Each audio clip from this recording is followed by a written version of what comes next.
আজকে কি রান্না করেছো? আজকে কিছুই রান্না করিনি, আমার শরীরটা একটু খারাপ। আজকে একটু বাহির থেকে খাবার আনাও না প্লিজ।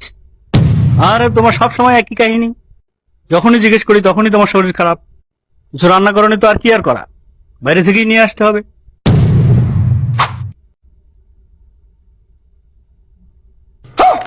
সবাই বলে আজকে কি রান্না করেছো, শুধু মাই বলে মা তুমি কি কিছু খেয়েছো?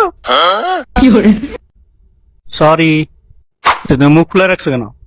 তোমার বোন যখনই এখানে আসে আমাকে কত কিছু বলে যায়, কিন্তু তুমি একটা বারও আমার পক্ষ নিয়ে কিছু বলো না। তুমি তো জানোই দু একদিনের জন্যই আসে আমার বোন, আর এইসব ছোটখাটো বিষয় নিয়ে ওকে কি বলবো, বুঝার চেষ্টা করো।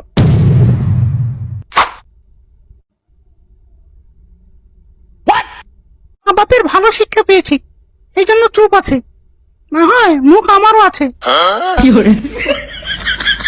বাবা ঠিক আছে, ঠিক আছে, আমি কথা বলে নেব।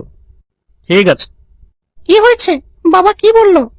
না তেমন কিছু না, এটা আমাদের বাড়ির কিছু পার্সোনাল ম্যাটার, তুমি বুঝবা না।